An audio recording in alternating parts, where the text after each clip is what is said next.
Hello everyone! Ayan, good morning po sa inyong lahat and happy blessed Sunday. Ayan, so medyo maulan-ulan po dito sa amin ngayon pero hindi naman po ganun kalakas. Sa inyo po ba guys? Maulan din? So, ayan na nga.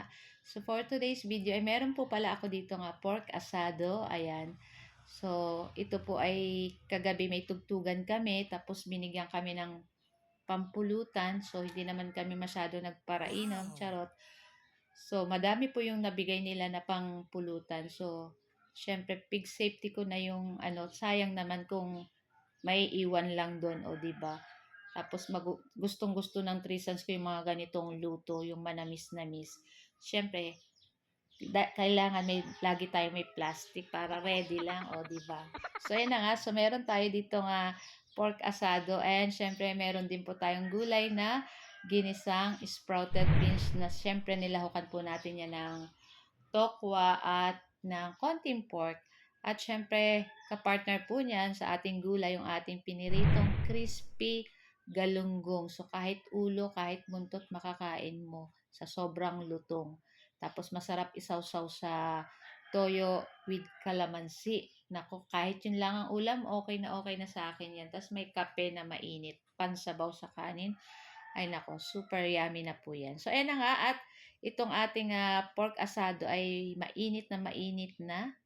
Ayan, so maya-maya papatay na rin natin yung apoy at pwede na natin i-transfer sa ating plato. So hindi ko na guys na videohan yung ating pagluto ng ating ginisang gulay na sprouted beans saka yung prito ng ating galunggong. So ito na lang yung aking na video, yung pag-init nitong ating pork asado na napakasarap guys. Nag-aagaw yung caramelize niya nung sugar, nung pineapple juice.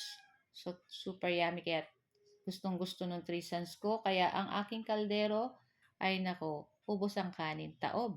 Charap. Sana nga at luto na rin to guys. Siyempre ininit lang naman natin to.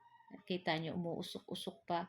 So, pwede na tayong kumuha ng plato at i-transfer na natin yan sa ating plato. And by the way, gusto ko nga po palang magpasalamat sa ating mga new followers. Ayan, welcome po sa Mamshi and Trisans. At sana po ay mag-enjoy kayo sa inyong panonood. At hindi naman po tayo ganun kagaling magluto, pero gusto ko lang din po mag-share nitong ating mga niluluto. Ayan. So guys, ito lang po ang aming video today at sana po ay nag-enjoy kayo. At kung hindi pa po kayo naka-follow, naka-like sa aming page, mag-follow na po kayo para palagi po kayo updated sa aming mga bagong video na i-upload. So ayan na nga guys, so ayan at kainan na. Happy lunchtime everyone! At excited na rin po kaming kumain itong ating napakasarap na ulam. So guys, thank you for watching and see you our next video. Ciao! Sarap!